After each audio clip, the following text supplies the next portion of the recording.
Hello, and welcome to the Exponential Growth Podcast, powered by Analyst Investors.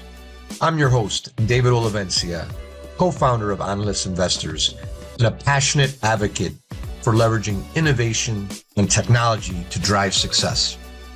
Let's get started. This is Exponential Growth. I also want to give gratitude to Salvi Media. They're the founding sponsor of the podcast. They're a premier executive content agency dedicated to crafting exceptional content and strategies that elevate companies' brands and their executives. They're creators of the Emmy Award-winning CEO series. I think many of you have seen that. We've also featured one of my portfolio companies, Analyst Investors and Hallow, on their CEO series. And they've had in-depth interviews with CEOs talking about their personal journeys and business experience. The CEO series can be found on Cheddar, Entrepreneur Magazine, Reach TV, and really want to thank Salvi Media for their support of the podcast. You can also follow them on social media, as well as they have a podcast studio in Chicago. Join them as well. So again, thank you, Salvi Media, for making this podcast possible. Today we have a very special guest, somebody I've known about a decade or so, but it feels like longer. It feels like longer. Just what she's been able to accomplish from a business perspective. You'll see her sometimes on the news channels, talking on the news channels, and what she's done in the community and beyond the corporate world. She has a lot of great diverse perspectives that we're going to get into on this Exponential Growth podcast. Help me welcome Lili Gil Valletta. Lili, welcome. Hola, David. Thank you. Thank you for having me. Oh, excellent, excellent. Well, great. So when we, as part of these podcasts, I always like to start out so just the audience gets to know you, gets to know Lili. So tell us a little bit about you, Lili, a little bit about maybe your life journey, your corporate journey, your media journey, the great things you're doing in business. Just tell us about Lili. Sure. I love that we do that because, you read the story and the glory, there's a person behind it and a lot of ups and downs. So let me start with where I'm from. I'm proudly originally from Colombia. And I came to the US with, like many, with a student visa in my case, a pocket translator, because I'm that old, a suitcase of dreams, and not speaking a word of English at the age of 17. And I say that because, especially now, as we're talking about the world of immigrants and the contributions we bring to this country, I can empathize with what it means to believe in what it's possible and maybe not really know how to get started. So at a very young age, I realized this is the early 90s. I'm totally dating myself, David. And as being from Colombia, anytime I said I was from Colombia, I got some sort of Pablo Escobar reference, drug dealer, narco, something. And I was like, you know what? Do I get offended by that, or do I teach people and show them the way? And I chose to do the latter. And I mentioned that my wife does the former. She get mad. I know you're married. You're married to someone from Medellin, and you get plenty of narcos jokes. But anyway, I say that because I realized, I guess, at a young age, without even knowing, that I found a passion in filling the gaps in knowledge when people didn't quite understand the power of culture or backgrounds, or in my case, where I was from, and tell them, hey, listen, there is also Colombian coffee and many other things that you don't have to always go to the lowest common denominator or something so stereotypical. Anyway, so that's my kind of immigrant story. My parents were, middle class professionals in Colombia. Pushed me to believe in what was possible, which is why they said, okay, mija, te pagamos el curso de inglés. So I came to do an ESL program. And from then on, figure it out, which I did. Fast forward, I ended up in a corporate career. I always thought that's what I wanted to do. I never thought about entrepreneurship, investments, nada. Yo decía, I want to be on the C-suite before 40. So that was my thing, a corporate job. And I sure enough was on that path. So spent some time. My last stint in corporate life was 10 years, almost 10 years at Johnson & Johnson, where I became one of the highest ranking youngest executives at the time in the world of marketing services and global marketing in pharma. And then the entrepreneurial bug bit me. And thanks to my business partner, so you need someone that may be whispering in your ear and saying, hey, look at this. fast forward now, 15 years later, we created the company I couldn't find to hire in my corporate job. So my firm now has grown as a conglomerate of 4 companies called the Culture Plus Group, and we do data analytics, business strategy, marketing, and media for companies and brands that want to reach high growth, diverse market segments. But anyway, I'm giving you corporate stuff. Who am I? I believe in what's possible. I believe there is a higher power that guides all of our steps. And I love to anchor myself on that, because otherwise, what are you playing for? Play for something bigger than yourself. I am a proud mom of 2 boys, and who I have instilled the love for the cultura and the language, and we only speak Spanish at home. And I feel very responsible of carrying that legacy with them. And I just, I like to believe, David. I like to believe in what's possible, even if it sounds crazy. And I think that regardless of how the world is turning, with either AI or rumors of war and fears and political tensions, whatever, we still live in a great nation of opportunity and prosperity. And I like to focus on that and keep believing and supporting that. So anyway, that's why I love what Angeles does and all the stuff we get to do together, because I feel that's sparks of goodness and optimism that we need to keep putting out through our business influence. Oh, well, no, excellent. It's a great story, and what you've been able to accomplish. And the one thing that maybe the listeners don't know about is that you're also on media. So it's like Yeah. and by the way, very articulate and kind of give perspectives on a lot of different things. You cover a lot of ground, a lot of different issues, business, politics, immigrate, a lot of different things. Just maybe share with our audience a little bit of like your journey there and what you've learned from that. What does that in this times of exponential growth, what does that mean? And share a little perspective there. 'Cause I think some people know it, but let's maybe share a little bit more of that. So, mira, a lot of people that see me on television think, okay, Lili has a big responsibility. She's a big voice for our community, you name it. But you know what, David? All of us in this new era of technology and having one of these devices in our hands has the capacity to do exactly the same thing. So you don't need a big media platform. You don't need to be invited on Fox or NBC or CNN, whatever. If anything, and we know this from the creator economy, it is actually much more prominent and long reaching to be on YouTube than to be on any network. So let me just put that out there, because many times people may just kind of sit back and relax and wait for others to be a voice. But look at what you're doing with this podcast. Look at what's happening with a lot of people in their own platforms. So sorry to go on my rant here for a millisecond, but a lot of people in our community would say that, and in the business circles, oh, well, we don't have representation and blah, blah, blah. Well, start representing in the circles that you can influence. Now, there you go. I say that because I ended up in television, not because I wanted to. Even to this day, some people think that's what I do for a living. And I'm like, no, that's kind of like a fun hobby, to be honest with you. But I was discovered on YouTube, David. Oh, wow.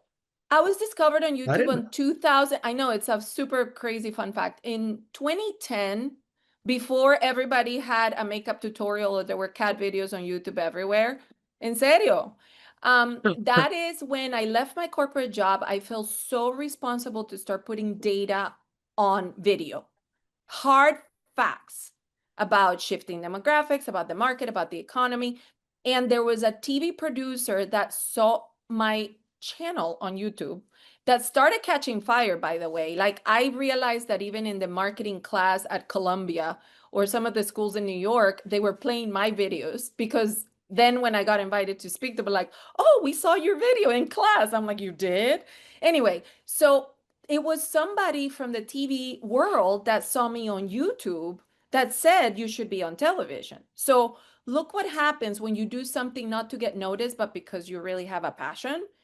And then all of a sudden it turns into a thing. Anyway, now let me wrap that by saying that the world of media has shifted and changed so much right now that I feel that anyone that has the smarts and the desire to do so can be a voice of influence like that. Now, I feel very responsible, because depending on which network I'm on, obviously the audience tends to be leaning right or leaning left, or being majority non-Latino, you name it. So I, of course, feel Yeah. responsible to be prepared Yeah. and be pragmatic and not emotional and fact-based. But I'm just one person. I think all of us just need to do it in our own circles. This is not about me. This is about the facts. And that Yeah. speaks alone. So, and right now, especially David, I know this is a business podcast, but we cannot help it but sprinkle politics. Not everything has to be political. Not everything has to be one-sided. And most of the time, data wins. So that Yeah. has been my MO. No matter who's president, the data is the data. No matter what side of the fence you're on, the data is the data. And I'll just stick Right. with that. And I know you Yeah. appreciate that. Yeah, no, of course. And exactly. I mean, like a very pragmatic, data driven, and just kind of let it, But and that's then, how we look at our investments with you. There you go. right, right, exactly. And so on the, let's jump to the investment side. So this is, Mhm. so now we're in this world, a lot of change going on, right? And it's not linear change, it's exponential change. What are investment lessons that you've learned? How would you like to kind of share with the audience your perspectives on investing? Yes, How I'll did you tell you bump what into not. investing? And Yes, I've done stupid investments, I've done great investments, and I've done others where like I wish my check was bigger. Like one of them literally recently just sold for $700 million and I got three less zeros than I should have on that one. But you always wish you we'll put start. more into those, right? I know. It's like, who's gonna buy a consumer packaged goods? Who needs more hand sanitizers? Yeah, it was actually kudos to her. Her name is Andrea Lisboa, Española, so Hispana, founder of Touchland, and she just sold it for 700 million. And I was there from like day one helping her.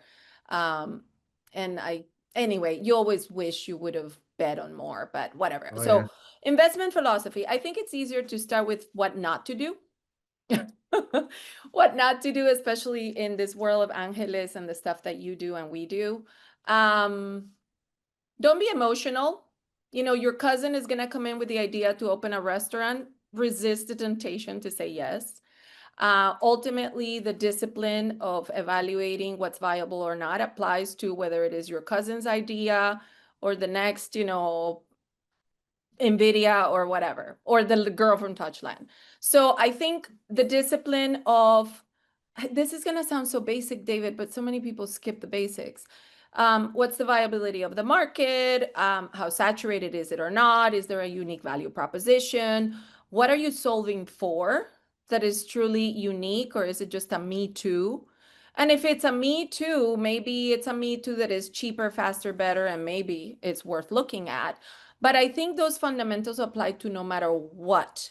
So what not to do, don't be emotional. Don't just invest in your cousin's restaurant because it sounds cute. That will get you in trouble, right? The other thing is for sure, and this is easier now than it was for us 5 or 10 years ago. It used to be that only the fancy people with access to the Bloomberg platforms could look at the data. I'm sorry, there's no excuse for not doing your homework because you have a friend called ChatGPT or Yeah. Perplexity that can give you market comps and all kinds of information that before was privileged. So I think that is so fun. In fact, I think I'm becoming smarter yet dumber with all of this technology because I don't think as much. I just ask the tools. I'm like, okay, based on what's happening in AI or in these and these sectors, what are the areas that maybe are leading in terms of infrastructure, technology? So I think there's some safe zones like those, right? Things that Yeah. keep the country running, aka infrastructure, anything technology, even though AI is so like buzzy, everybody talks AI, but I proudly did invest in NVIDIA before it was the thing that everybody talks about now. Um, Honestly, just by chance. So I wish it was more a smart, super savvy decision that I made, but I got lucky. But it was educated luck. Anyway, so I think it's those sectors that are future that can be that are recession resistant and tried and true, but you want to balance that with a little bit of crazy, like the lady from the hand sanitizer Touchline. Who knew she was going to sell it for this much? So it's a little bit of an art and a science. Don't skip the discipline of doing the homework with the numbers. Don't give me excuses because you have ChatGPT like everybody Yeah. else. And don't be emotional. Yeah, I think those are good. I think, the interesting thing I think is that I don't think enough people are using The tools. ChatGPT or I just know. like they should be. I mean, just for everything, for all this stuff. Like, I all use right, it give as me a this, life give me the coach, as initiative. a therapist, David. Just like your co-pilot. I'm thinking about this. Oh, I'm Yes. thinking about this. Oh, and all this investments and that investment. Oh, give me this analysis. And you're just getting the synthesizing. And I have a good swath of people. We all do that. I Mm-hmm. hang out and I just kind of spot check. I say, hey, how many times a day do you use ChatGPT or any of these AI? And like, nah, I really don't do, a They week use or it to edit emails. It's so some, lame. not even that. Like, I don't even like, I Yes. think there's a ton of people that don't even use it for that. So, I find that interesting. I'm glad you brought that up. Other than, well, AI or other than that, what any other technology that just excites you, and or let's map that with what's going on with culture and your group, and how are you Mm-hmm. thinking about marketing and markets and growth, and what are the technology that you're seeing that's exciting you? Yeah. So a lot of people have reached out to me, even my own team, and in many ways, scared of AI. Oh my gosh, our marketing company is going to be expired and we no longer are going to have a job. And I'm like, no, you will not be replaced by AI. You'll be replaced by other humans that know how to use AI and turn themselves into superhuman. So to me, it's super excited because I no longer have to scale with people. I Yeah. can scale with people that Yeah. know how to use the tools that turn themselves into 10, 20, 30 people. Superhuman. Yeah. I Yep. feel like a superhuman. I'll tell you, there was a weekend 2 weekends ago where I created a short feature film in 2 hours, David. And I was like, okay, and that's just me thinking an idea in my head. Imagine if you are, the scriptwriter, a super creative, or a Hollywood person, you can be super terrified by this thing or realize that before, if you had to launch something every 8 months, you can now launch something every 8 weeks or Yeah. less, Eight, 8 days. days. Yeah. 8 hours. Exactly. Yeah. So I would say in our world, which you can put it in three buckets, there is the data analytics and market understanding side, there is the marketing execution and creative, and then there's the media side. The ability to be faster, better, more agile, check that. That's a must. And there's a whole long list of tools. Every week I feel there's a new one, like Gemini Amazing. now with VO3, or now like Sora is free for everybody. There's so many, it's like hard to Yeah. keep up, to be And then honest. there's new versions of the tools De too. It's like, todo. Es una locura. But here's what it is. The speed of production is shortened. The hyper personalization of anything, it's like now at scale. Real-time personalized experiences can be created digitally without having to spend millions of dollars. There is smarter audience insights. You get to understand people in a more dynamic way because the data is there to follow the crumbs of what are people consuming, what are they clicking on, what do they like, what they don't like. So there's a lot of kind of micro segmentation that I think the stuff that used to be just for the cultural marketing people because we know certain niche audiences, everyone should be able to target the skateboarder from California who's Asian American that lives in Santa Monica and likes cats. yeah, You yeah, can do that now. There is obviously content creation, performance optimization is so much faster. So in our world, and I can go on and geek out on this, but I have challenged my team to not be scared of the technology. They have full permission to test and drive and test again. yeah. And we are actually, I think I'm saying it here in public for the first time. We are We're gonna actually break some gonna, news here. That might be one of the first time we break some news on the podcast. yes, Okay. we're going to launch an AI lab actually, Okay. where all Cool. we're gonna put money in it with people. I say kids, now I'm totally aging and dating myself here, but young people that are unafraid and all they have permission to do is experiment. Wow, that's a great And innovative not idea. just on creative, because a lot of people think this is, oh, let's create cool videos with Gemini. Yeah. No, you can completely disrupt the way you're running analytics on your financials every day. Oh, yeah. Because it doesn't have to be like what big corporations have with their giant dashboards that are complicated. You can do it too for like the cupcake store at the corner if you choose to. Yeah, of course. So anyway, so we are launching an AI lab, and actually Now, are is it gonna virtual lab, physical lab, well, it's both? we call the lab is basically people, the right talent anywhere. Yeah. Teams in North America and South America, in Colombia, we have teams in Medellin. Yeah. But we're gonna basically create this group that all they do is literally play with technology. How does that makes us superhuman? How does it makes us more profitable, more efficient, and how do we monetize it? So unless you do that, it's very easy to self-expire by the week. En serio, it's moving so fast. Oh, it is. I call it exponential. I mean, that's why it's like the curve is like this, and you're trying to keep up with it. That's why it really one of the reasons why I'm doing this podcast. Because if things are moving so fast, how do you keep up, right? I mean, there's different tools and stuff. By moving. Anyone that is sitting right now and not even using it for editing your emails, you're already behind. Exactly. Yeah, Exactly. you have to. It is scary though. My industry is shaking up. But you know what's never going to be replaced? Human to human experience. Yeah. And the more you can make it that way. Touch, the ability to create emotions, the ability for me to give you a hug or give you a kiss. I'm sorry, AI cannot replace that. Well, so and I think that's going to be the next premium, human to human experience. Right. Because that AI can't replace that, right? Can't replace that. And I think too, the advantage that I think a small firm has, a superhuman, is that you're going to be much more nimble than a big firm that's going to have to make decisions and approvals and all the bureaucracy, right? So Lili, it's been great. Always got to have you back on. Maybe as you come back and this AI lab takes off and the business takes off and all that kind of stuff. So I'll tell you more. how do our listeners keep up with you on all the different social media? What are some of the hot social medias that you're on? So I am pretty active on Instagram and LinkedIn. So you can look up at Lili Gil USA, LILIGIL USA.